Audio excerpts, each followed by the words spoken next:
The Saint's Volvo P1800 wasn't just another TV car. This Swedish sports coupe transformed Volvo's boring reputation overnight and became the most famous Scandinavian automobile in television history.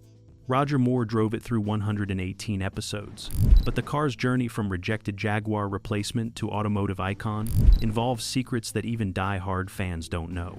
But why did Volvo initially refuse to provide cars for the show? How did a Swedish company's sports car end up being built in England by a Scottish factory? And what's the truth behind the rumor that Roger Moore bought the original car, but it vanished mysteriously?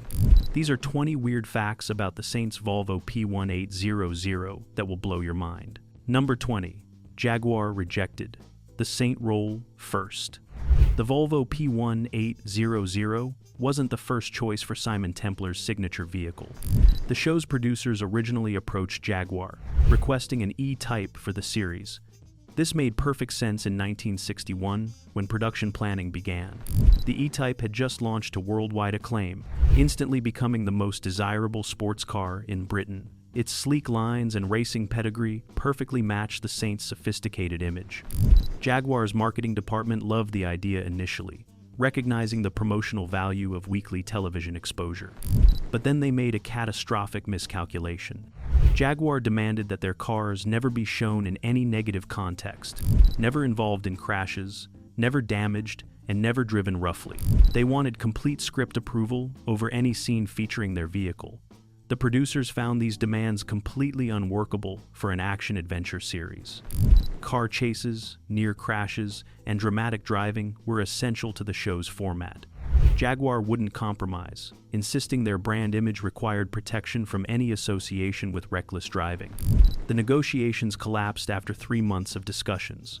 Desperate, the producers contacted Aston Martin, who made similar demands. Ferrari wouldn't even return their calls, considering television beneath their brand.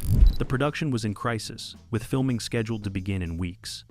Someone suggested Volvo, the conservative Swedish company known primarily for safe, boring sedans. Nobody expected them to say yes, but they had just launched the P1800 sports coupe and were desperate for publicity.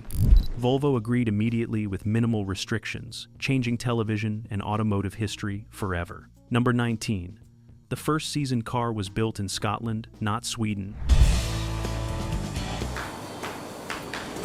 Here's something that shocks people who assume the Swedish Volvo was built in Sweden. The 1961 P1800 used in the Saints' first season was actually manufactured in Scotland by a company called Press Steel in West Bromwich, then assembled by Jensen Motors in West Bromwich, England. Volvo didn't have the factory capacity to build the P1800 in Sweden when they designed it. Their Gothenburg plant was operating at maximum capacity, producing sedans, with no room for low-volume sports car production. They needed a partner with sports car expertise and available production space. Jensen Motors, known for building their own sports cars and contract manufacturing for other companies, seemed perfect.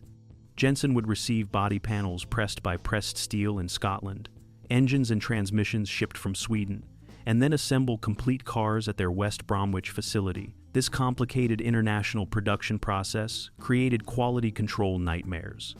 Parts arrived from multiple countries with varying quality standards. Swedish-made mechanical components were excellent, but the Scottish pressed body panels were inconsistent. Panel gaps varied wildly between cars. Paint quality was substandard compared to Swedish work. Trim pieces didn't fit properly.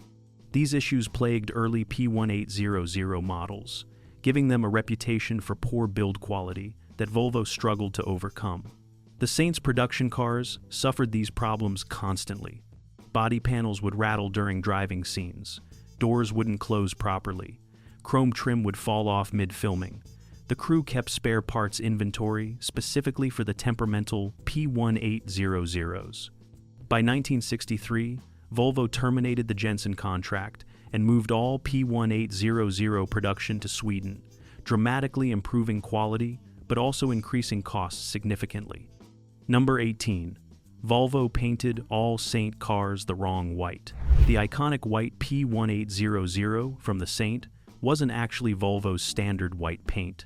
The show's producers wanted a bright, pure white that would photograph well on black and white television broadcasts. Remember, color television was still rare in 1961 Britain. Most viewers would see the show in monochrome, so the car's color had to create maximum contrast against darker backgrounds. Volvo's standard white, called pearl white, had warm cream undertones that photographed as light gray on black and white cameras. The producers rejected it immediately after the screen tests. They needed something whiter, brighter, more dramatic. Volvo's paint shop created a custom formula specifically for the television cars. They mixed a pure white base without the pearl additives, creating a color that was almost too bright for real-world use. The custom white photographed perfectly on monochrome television, but looked strange in person. Under sunlight, it was so bright it was almost blinding. The paint had no depth or character, appearing flat and artificial, compared to standard automotive finishes. When color television became common in the late 1960s, the custom white created new problems. It appeared too stark, washing out details in color broadcasts. Close-up shots showed every tiny imperfection because the bright white provided no forgiveness. Volvo later offered a Saint White option to the public, but used their standard pearl white formula, not the custom television paint. Buyers who wanted to replicate the TV car's exact appearance were disappointed by the difference. The original custom formula was never commercially released, remaining exclusive to the handful of production cars. Number 17. Roger Moore couldn't drive manual transmission. Here's an embarrassing secret carefully hidden during production. Roger Moore couldn't competently drive the P1800's 4-speed manual transmission when filming began. Moore had learned to drive in automatic transmission American cars during his time working in Hollywood. He'd never properly mastered clutch and manual gearbox coordination. The P1800's manual transmission created immediate problems during the first driving scenes. Moore would stall the engine, grind gears, and lurch during gear changes.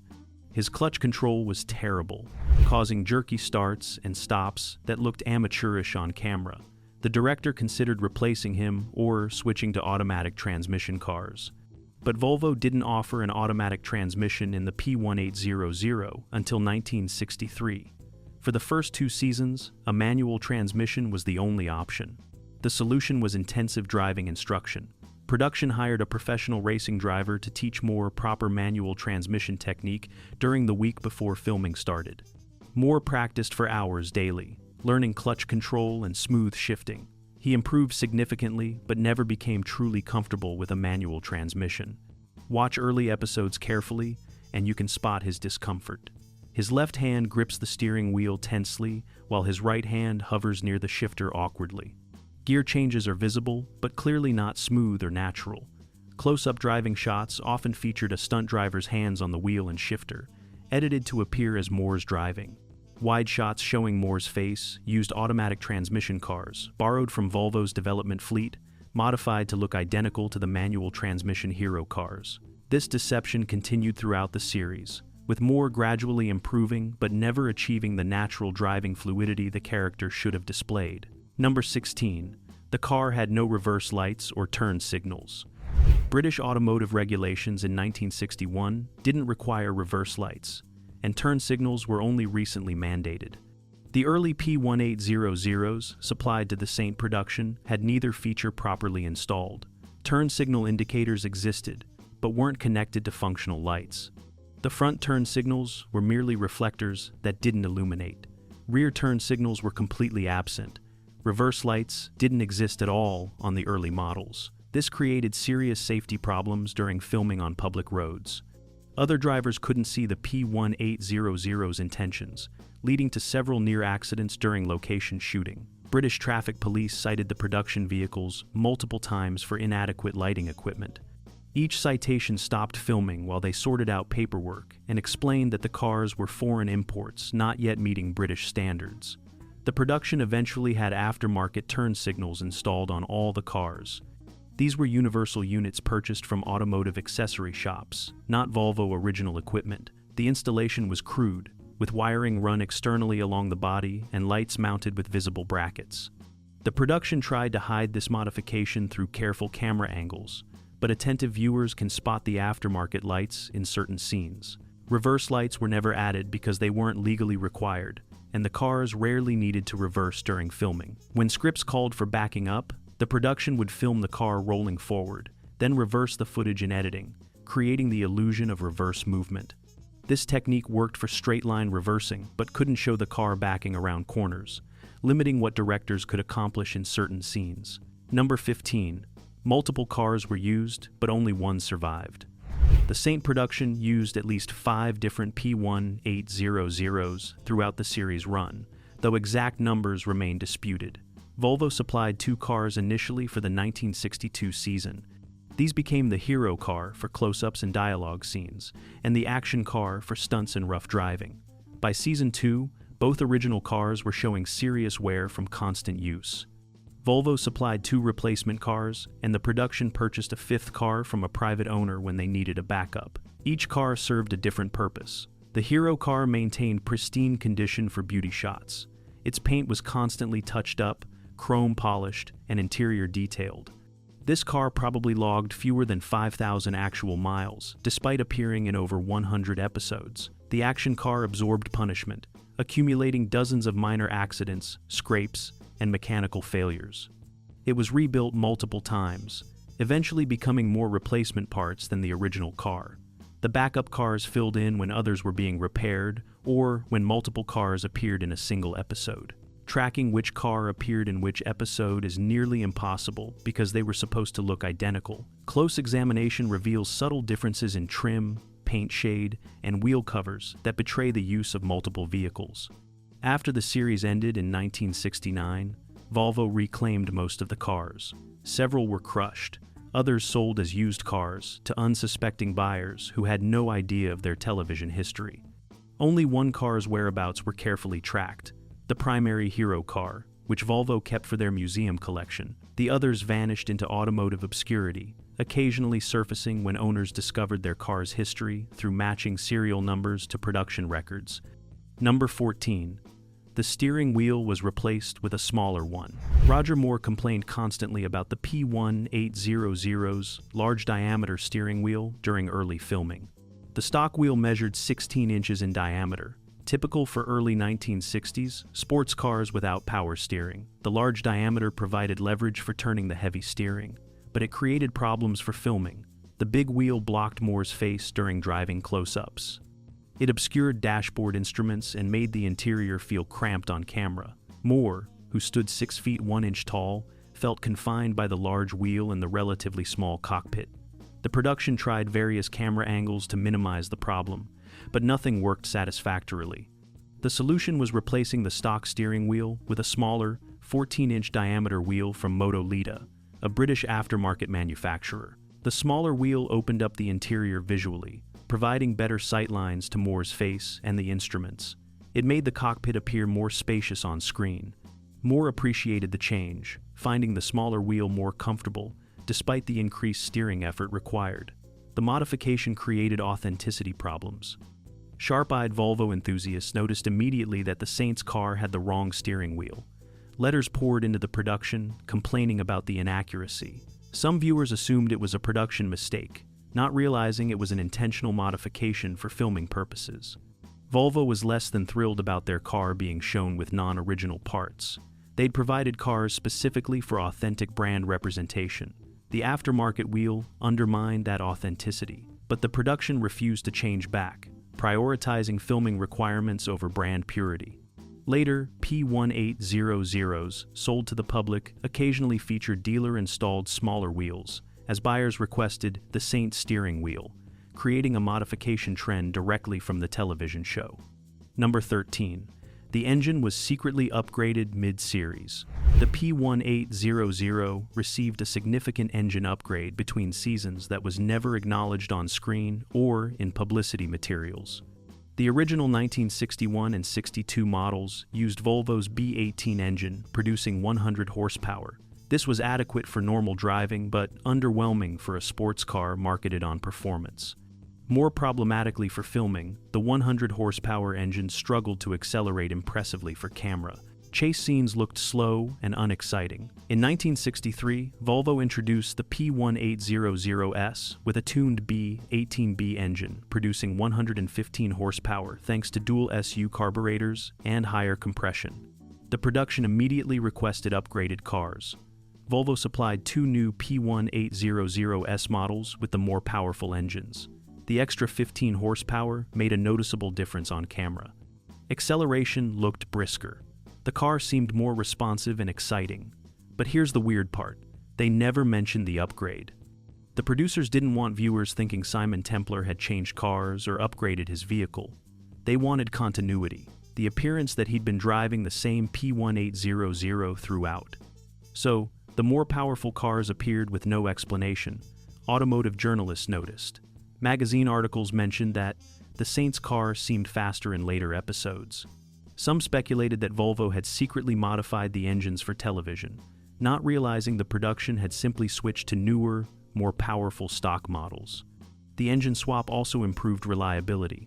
The dual carburetor setup ran cooler and more smoothly than the earlier single carburetor engine. Fewer breakdowns meant less production downtime, saving money and schedule frustration.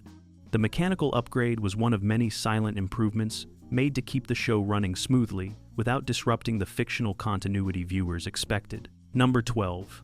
The interior smelled terrible from leather treatment. The P1800's leather interior became a source of constant complaint from cast and crew due to a terrible smell that never completely dissipated.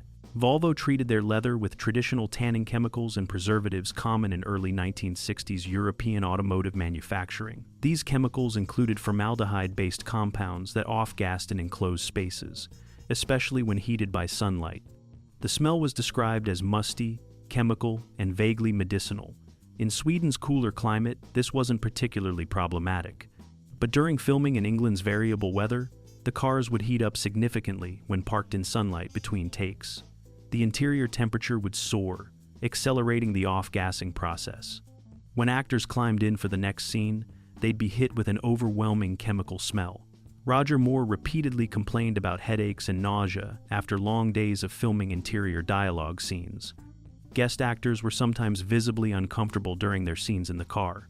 The production tried various solutions. They left windows open when parked, but this allowed rain into the interior, damaging the leather. They tried air fresheners, but these just added competing artificial scents without eliminating the underlying chemical smell. Fabric softener sheets placed under the seats helped marginally. The most effective solution was simply airing out the car thoroughly before any interior filming. Crew members would drive the car around with all windows down for 20 minutes before more needed to get in. This dissipated the worst of the smell temporarily. Later, P1800s used different leather treatment processes that didn't create the same off-gassing problem. But the original Saint cars retained their distinctive odor throughout the series' run, becoming an uncomfortable reality that actors endured for the camera. Interior shots showing the leather seats that caused the persistent chemical smell problem. Behind-the-scenes footage of the crew airing out the car with all windows down before filming. Number 11. The famous halo emblem was added illegally. The Saints' signature halo hood ornament, which became the show's most recognizable symbol, violated British vehicle regulations and was technically illegal throughout the series' run. British law prohibited hood ornaments that could be classified as dangerous in pedestrian collisions. The Jaguar leaping cat and similar ornaments were grandfathered in as traditional mark symbols, but adding new, non-original ornaments violated safety codes. The production knew this, but installed the halo emblem anyway because it was essential for brand identity. The stick figure saint with a halo was the Saints logo from the original Leslie Charteris novels. Without it, casual viewers might not immediately identify the show. The emblem was fabricated from chrome-plated brass, measuring approximately 4 inches tall and 3 inches wide. It attached to the hood with a spring-loaded base that would theoretically release if struck, reducing injury potential. This spring mechanism was the production's attempt to comply with safety spirit, if not the exact regulations. Police stopped the Saint cars multiple times during location filming, citing the illegal hood ornament. Each time, the production would show their filming permits and explain that it was temporary for television purposes. Most officers let them proceed with warnings, though a few wrote actual citations that the production company had to pay. The halo emblem became so identified with the Saint that Volvo briefly considered offering it as a dealer accessory. Their legal department vetoed the idea due to liability concerns. Modern P1800 owners who want to replicate the Saint look face the same legal issues. The halo emblems are available from specialty manufacturers, but installing them on street-driven cars technically violates vehicle codes in most jurisdictions. Number 10. The windscreen was replaced after every season. The P1800's curved windscreen cracked repeatedly during filming, requiring annual replacement. British roads in the 1960s were rougher than Swedish roads the car was designed for. Potholes, debris, and vibration from constant driving caused stress fractures in the laminated glass. The curved design made the windscreen particularly vulnerable. Unlike flat glass that distributes stress evenly, the compound curve concentrated stress at specific points. Small chips from flying gravel would propagate into cracks within weeks. Each season's filming involved thousands of miles of driving on location. The action car's windscreen typically cracked within 3 months. The hero car lasted longer, but still needed replacement annually. Volvo struggled to supply replacement windscreens quickly. The curved glass required specialized manufacturing, and Jensen's quality control meant many units arrived with optical distortions. Production kept spare windscreens in storage, learning from first season problems. Installing new glass took 4 hours, stopping filming completely. The crew developed quick change techniques, reducing installation time to 90 minutes. Later episodes show subtle differences in windscreen tint and curvature as different replacement units were installed. Modern P1800 owners face similar problems. Original curved windscreens are rare and expensive, often costing over £2,000. The fragility remains a known issue. Number 9. Roger Moore's height created seat modification problems. Roger Moore stood 6 feet 1 inch tall, too tall for the P1800's standard seating position. His head touched the headliner, and his knees hit the steering wheel. Comfortable driving was impossible without modifications. Volvo's engineers hadn't designed the car for drivers over 6 feet. The production needed Moore to look relaxed and natural on camera, not cramped and uncomfortable. The first modification was removing foam from the seat bottom, lowering Moore by 2 inches. This helped headroom but created new problems. The seat now sat so low that dashboard visibility suffered. Moore couldn't see the instruments properly without hunching forward awkwardly. Next, they tried tilting the entire seat back further, but this made Moore appear to be reclining rather than driving attentively.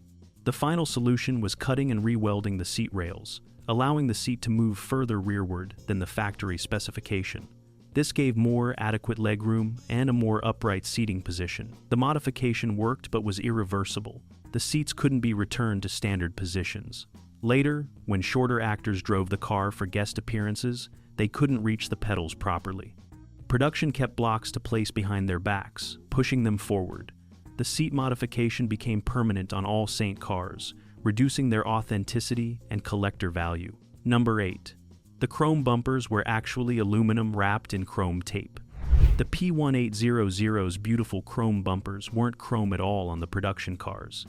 They were aluminum bumpers wrapped in chrome effect vinyl tape. This bizarre modification stemmed from British filming regulations about reflective surfaces. Chrome bumpers created terrible glare problems when filming in sunlight. The highly polished surface would reflect the sun directly into the camera lenses, creating blown-out footage. Cinematographers tried various angles, but the glare persisted. Real chrome was too reflective for consistent filming. The solution was replacing chrome bumpers with brushed aluminum units wrapped in chrome vinyl tape. The tape provided a chrome appearance without the mirror-like reflectivity. It photographed as chrome on television, but didn't create blinding reflections during filming. The modification worked beautifully for the camera, but looked terrible in person. Close inspection revealed the tape's texture and edges. The vinyl would peel at corners, requiring constant maintenance. Crew members rewrapped bumpers weekly, smoothing bubbles and replacing damaged sections. The tape couldn't withstand weather exposure like real chrome. Rain would get underneath, causing bubbling. Heat would make it stretch and wrinkle. The production went through hundreds of feet of chrome tape throughout the series. Volvo was horrified when they discovered this modification. Their beautiful chrome bumpers, a point of pride, replaced with vinyl tape. But the production refused to change back. prioritizing filming requirements over authenticity. Number 7.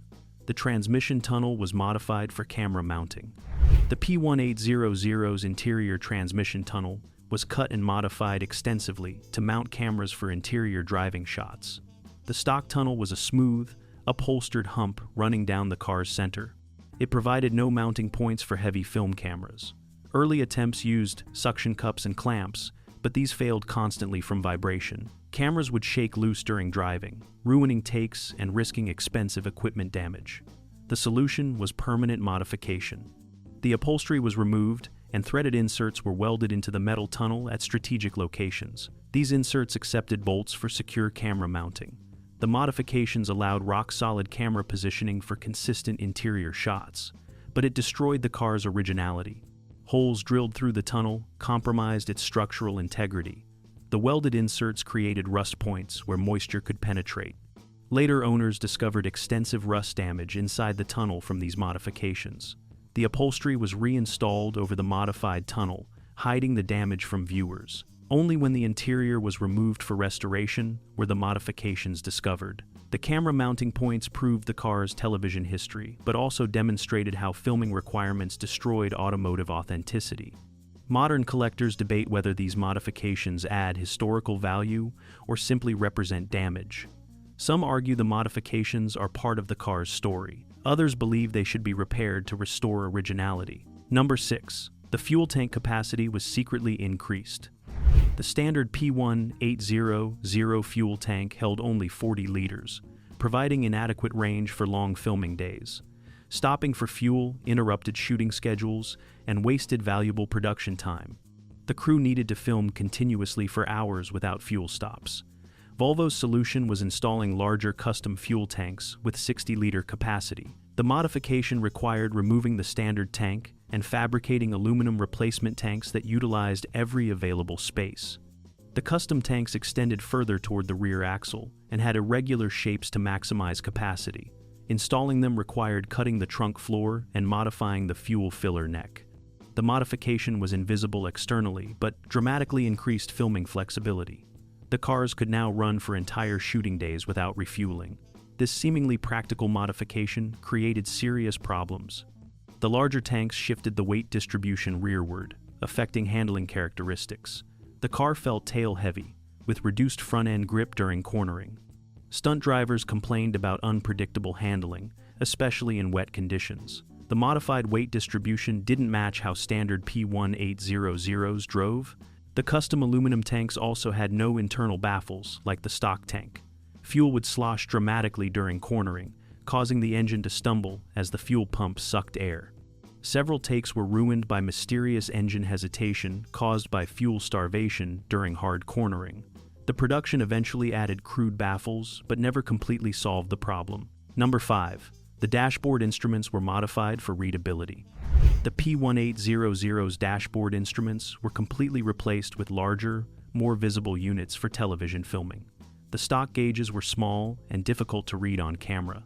Close-up shots of the speedometer or tachometer looked unclear and unprofessional on television. The production needed instruments that would photograph clearly for viewers. They sourced oversized racing instruments from Smith's, a British manufacturer. These gauges were 50% larger than stock units, with bold numbering and high-contrast faces. Installing them required cutting new holes in the dashboard and fabricating custom mounting brackets.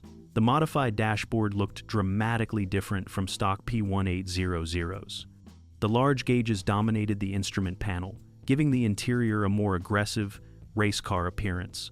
Volvo objected to this modification, arguing it misrepresented their car's design. But the production insisted the change was necessary for television clarity. The modification created continuity problems. Wide shots showed the modified dashboard, while archive footage and publicity photos showed stock dashboards. Sharp-eyed viewers noticed the discrepancy. Letters arrived questioning why the instruments looked different between episodes. The production never acknowledged the modification publicly. When the series ended, removing the oversized instruments and restoring stock gauges proved impossible without replacing the entire dashboard. The custom holes were too large for standard gauges. The cars retained their modified dashboards permanently, another irreversible change made for filming convenience. Number 4. The exhaust system was modified to sound more aggressive. The P1800's stock exhaust produced a refined, quiet sound appropriate for a gentleman's sports car. But this subdued tone didn't suit the Saint's action-oriented television format. The producers wanted a more aggressive, exciting exhaust note that would enhance chase scenes. Volvo's engineers had designed the exhaust for minimal noise, using multiple resonators and restrictive mufflers. The production removed the resonators and replaced the stock mufflers with glass pack units from an aftermarket performance supplier. These straight-through mufflers provided minimal sound dampening, creating a much louder, raspier exhaust note. The modification dramatically changed the car's character.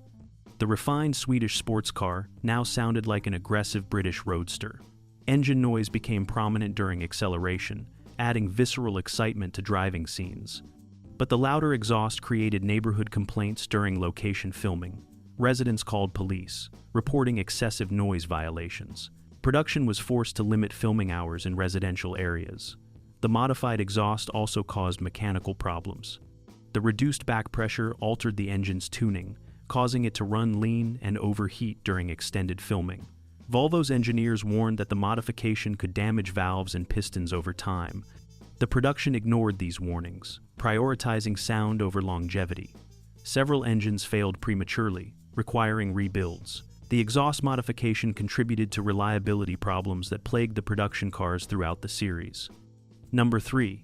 The original white car was repainted red, then back to white. The primary hero, P1800, underwent a bizarre color change that few people know about. Between seasons 3 and 4, Volvo requested the car for display at the Geneva Motor Show. They wanted to showcase their association with the popular television series. But there was a problem.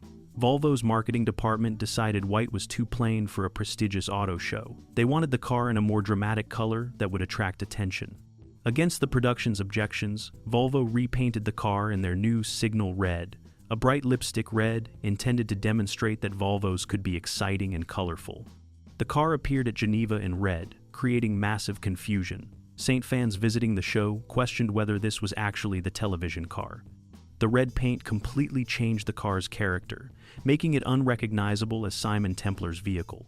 After Geneva, the car needed to return to production for the next filming season, but now it was red, not white. Volvo had to strip the red paint and repaint the car white again.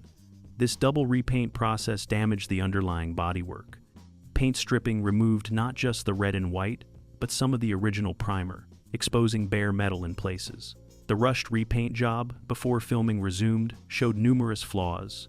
Orange peel texture, dust inclusions, and uneven coverage appeared in close-up shots during Season 4. Viewers noticed the paint quality had deteriorated, but didn't know why. Number 2. Roger Moore attempted to buy the car, but lost it in divorce. Roger Moore wanted to purchase the primary hero car after the Saint ended in 1969. He'd driven it for 7 years and felt sentimentally attached.